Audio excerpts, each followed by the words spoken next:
오늘 이렇게 좋은 날씨 주신 하나님께 감사드리고요. 우리 추석 명절 잘 지낼 수 있도록 하신 하나님께 먼저 감사를 드립니다. 그런데 요즘 제가 텔레비전 보고 또 유튜브 이런 인터넷 이런 뉴스 같은 거 보니까 명절이 예전 같지 않은 것 같아요. 그래서 예전같이 이렇게 온 가족이 모이고 이렇게 함께 하고 뭐 이런 문화가 점점 사라지고 어떻게 하면 놀러 가고 어떻게 하면은 뭐 제사도 안 지내고 편히 지내는 방법 없을까? 어떻게 하면 오죽하면 성균관에서 전도 붙이지 마라. 뭐 이런 뉴스도 들리고요.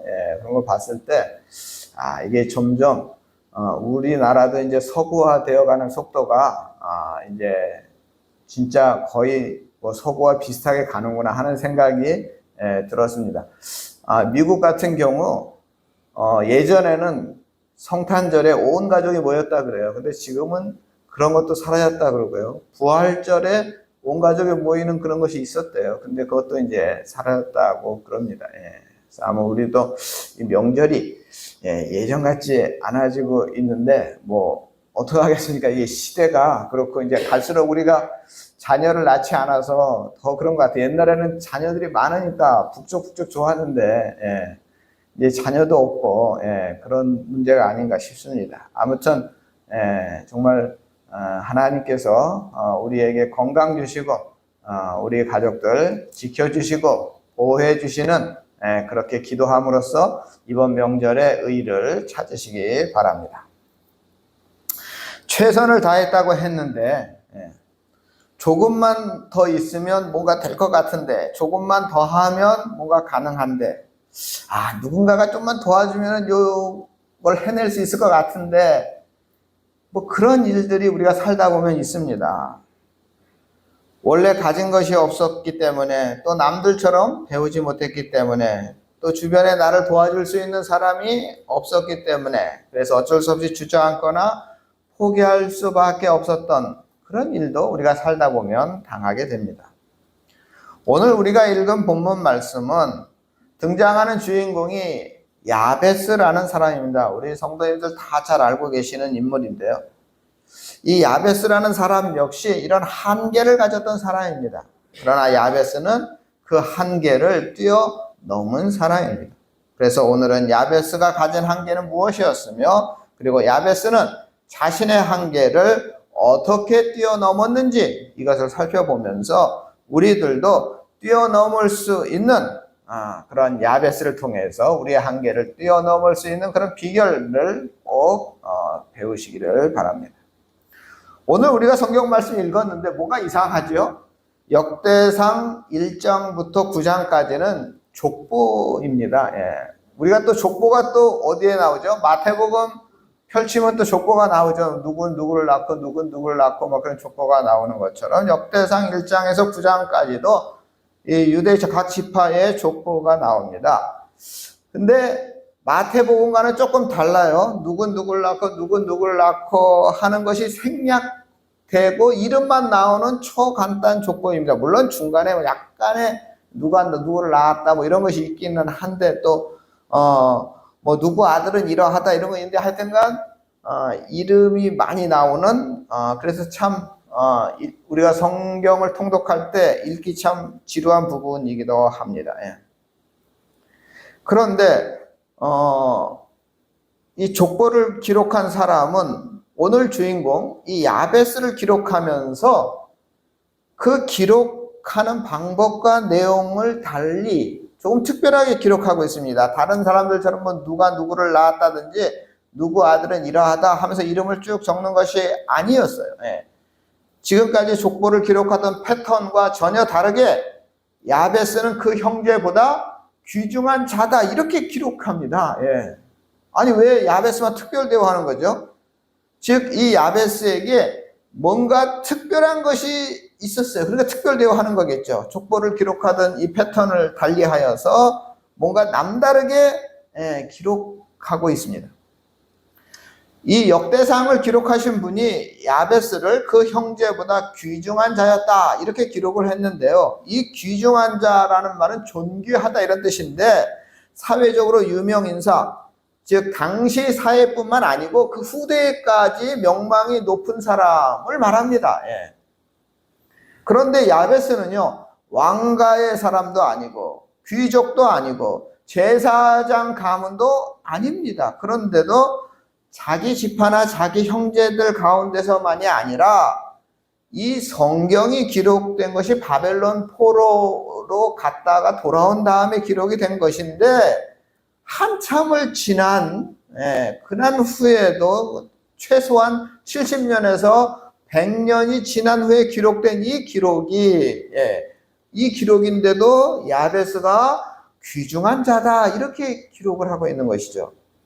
야베스가 이렇게 귀중한 자가 된 것은 좋은 집안에서 태어나서 많이 배우고 부모로부터 많은 것을 물려받아서 이렇게 된 것이 아니었습니다. 방금 읽은 한글 성경에는 야베스는 그 형제들보다 귀중한 자 이렇게 되어 있는데, 히브리어 원문을 직역하면 어떤 특별한 일이 일어났다 이렇게 기록이 되어 있습니다.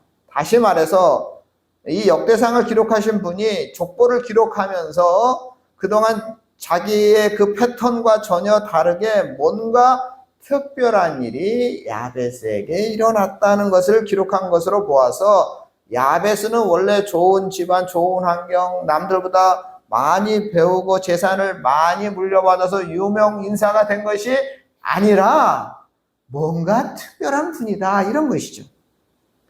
야베스를 귀중한 자라고 소개했고, 그 다음에 야베스라는 이름을 야베스의 어머니가 지어주었다고 기록을 하고 있습니다. 바로 여기에 야베스가 어떤 인물이었는가 하는 것을 알 수 있는 열쇠가 있습니다.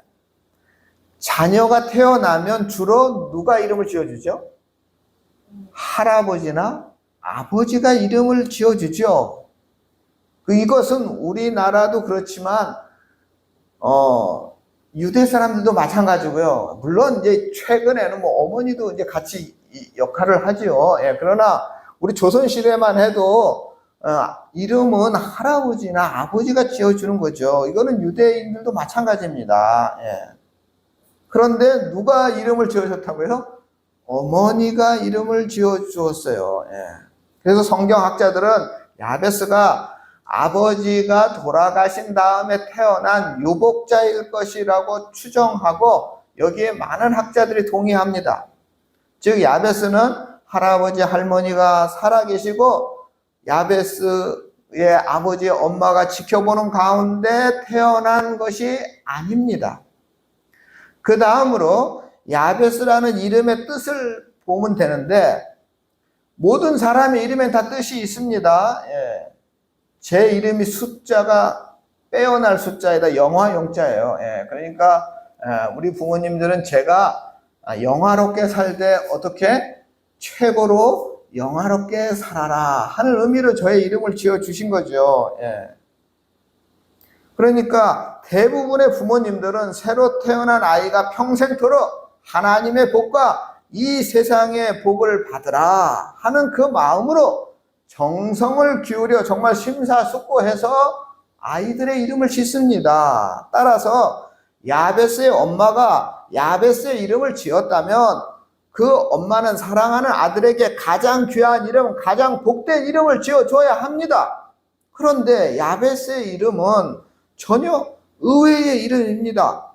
이 야베스의 이름은 성경에 나오듯이 내가 수고로이 낳았다 이런 뜻이래요. 이 수고라는 말이 이 원문에 보면 그 히브리어는 고통으로도 번역할 수 있는 단어거든요. 이 단어가 수고, 고통 뭐 이런. 즉 야베스의 어머니는 내가 고통 가운데 이 아이를 낳았어요. 그렇기 때문에 이 아이 이름을 야베스라고 지은 거죠. 생명을 잉태하는 출산은 모든 산모들에게 고통스러운 일입니다. 그래서 옛말에 산모가 출산하러 방에 들어가면서 뱃돌에 놓인 신발을 한 번도 보고 들어갔다, 이런 우리 옛 조상들의 기록이 있을 정도입니다. 그러니까 내가 출산하러 들어가면서 내가 살아나올지 죽어서 나올지 모르기 때문에 그 정도로 고통스러운 게 출산의 고통이라는 뜻이겠죠. 그런데 생각해 보세요. 아무리 힘들게 아이를 출산했다고 해서 그 어머니가 자기 자식의 이름을 고통 중에 낳았다라고 이름 짓지는 않습니다. 우리식으로 하면은 뭐 박고통, 뭐 김산고, 뭐 장진통, 뭐 이런 식으로 이름을 지은 게 이게 말이 됩니까? 이런 이유로 야베스의 어머니가 자기 아들의 이름을 야베스라고 지었다면 뭔가 사연이 있었을 것입니다. 추정해 보자면 야베스의 어머니는 보통의 어머니들이 자녀를 낳으면서 겪는 그 출산의 고통, 그 이상의 고통이 있었다는 거예요. 그거를 능가하는 고통 속에서 야베스를 낳았다는 것입니다. 산모가 죽느냐, 아기가 죽느냐, 둘 다 죽느냐, 뭐 이런 긴박한 상황이 있을 것이라고 생각해 볼 수가 있습니다. 어떤 학자들은 이것을 확대 해석해서 야베스의 어머니가 요셉의 어머니 라헬이 요셉의 동생 베냐민을 낳다가 죽었던 것처럼 이 야베스의 어머니도 출산 과정에서 죽었을 거라고 추정하고, 또 야베스 역시 출산하는 과정 속에서 그 신체상의 결함이나 어떤 장애를 가지고 태어났을 것이다, 이렇게 생각하고 주장합니다. 그런데 중요한 것은 야베스의 고통이 이 하나로 끝나지 않았다는 것입니다. 10절에 보면 야베스의 기도입니다. 이 10절이 굉장히 중요한데 이 10절이 야베스의 기도예요. 야베스가 매우 열악한 생활을 했음을 알게 해주는 기도입니다. 10절의 기도 내용은 너무나 간절한 기도입니다. 얼마나 지독하고 어려운 상황에 있었으면 이렇게 간절히 기도했을까 우리가 짐작할 수가 있습니다. 아무튼 야베스와 그의 이름을 가지고 짐작해 볼 수 있는 야베스의 환경은 정말 나빴고, 어쩌면 부모까지 일찍 돌아가시고 없는 불우한 가정환경, 또 태어나면서 어떤 신체적인 문제나 장애를 가지고 있는 그런 어려움, 또 성장 과정이나 살아가는 과정 모두가 남들보다 힘들었던 사람이라고 우리는 생각할 수가 있습니다. 그러나 이러한 환경, 한계 상황에도 불구하고 야베스는 귀중한 자가 되었습니다. 존귀한 자, 귀중한 자가 되었습니다. 이처럼 불행하고 불우한 환경의 야베스가 어떻게 귀중한 자가 되었을까? 이상에 살펴본 것처럼 본문 9절은 야베스의 운명, 야베스의 가혹한 처지에 대해서 기록하고 있고요. 10절에 보면 야베스의 기도가 기록되어 있습니다. 이렇게 기록한 이유가 있는 것 같아요. 그 이유는 고통이라는 이름을 달고 다니는 사람, 가혹한 운명의 이 사람이 귀중한 사람이 된 것은 바로 기도 때문이다, 이것을 말하라는 것 같습니다. 그러면 야베스의 기도에 대해서 우리가 좀 더 자세히 살펴보겠습니다. 야베스는 주께서 내게 복을 더하사 이렇게 기도했습니다. 이 말은 복을 갑절로 달라는 기도입니다. 그러니까 복을 갑절로 달라는 뜻인데 여기에는 뭔가 간절함이 담겨 있습니다. 이거를 우리가 한글로 봐서는 잘 모르는데 원문을 보면 이 끝부분이 이렇게 점점점점 이렇게 돼 있어요. 우리 말이 이렇게 말이 흐리는 거죠. 내가 갑절로 복을 받기만 한다면 하면서 이렇게 점점점점 이렇게 끝이 분명하지가 않아요. 그러니까 말 끝을 흐려놨어요. 이것은 믿음이 부족하거나 하나님께서 복을 주시든지 말든지 알아서 하십시오 라는 뜻이 아니고, 이 표현은 간절한 거예요. 아주 간절함을 표현하는 것입니다. 그렇다면 야베스가 이렇게 간절히 구하는 복은 어떤 복이냐? 성경이 말하는 복은 사람에게나 세상에서 얻을 수 없는 초자연적인 은혜를 말합니다. 하나님만이 주시는 복을 말합니다. 즉 야베스는 자신의 가혹한 운명들, 고통을 달고 다니는 그 자신의 한계를 바꾸고 싶었습니다. 태어나면서부터 자라면서 지금까지 자신을 누르고 있던 수고와 고통과 슬픔뿐인 나의 인생을 바꿀 수 있는 분은 오직 하나님뿐이라는 사실을 알고 그 하나님께 바로 그 복을 갑절로 달라고 간절히 기도하고 있는 것입니다. 야베스는 자신을 짓눌러 온 운명으로 인하여 원망하거나 낙담하지 않고 그 한계를 벗어나기 위하여 하나님께 간절히 기도했습니다. 바로 이 기도가 야베스를 귀중한 자로 만든 이유인 것입니다. 이어서 야베스는 하나님께 자신의 지역을 넓혀 주십시오 이렇게 기도했습니다. 옛날 성경에는 지경을 넓혀 주십시오 이렇게 표현하고 있어요. 지경, 지역, 영토, 영역이라는 뜻인데 인간적인 어떤 한계를 뜻하는 말입니다. 즉 이 기도는 자신의 한계와 장애를 극복할 수 있게 해달라는 기도입니다. 하나님, 제가 어떤 일을 하려고 하는데 제 힘으로 할 수가 없습니다. 가로막힌 것들이 너무나 많고 한계에 부딪혔습니다. 하나님, 그 장애물들을 제거해 주십시오. 넘어서게 하십시오.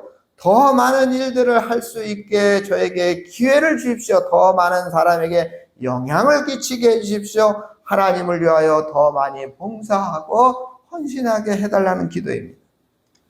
오늘 우리도 야베스처럼 하나님, 제가 하고 싶은 일이 있습니다. 그러기에는 저에게 현실적인 제약이나 한계나 어려움이 너무 많사오니 그것을 제거해 주십시오. 그것을 넘어서게 해 주십시오. 그것을 창조적으로 지혜롭게 이용하게 해 주십시오. 이런 기도이죠. 우리도 이렇게 기도한다면 야베스의 기도를 들으셨던 하나님께서 우리 성도님들의 기도를 들어주실 것이라 믿습니다. 야베스의 세 번째 기도는 주의 손으로 나를 도우소서 하는 기도입니다. 하나님, 당신의 손이 나와 함께하게 하소서.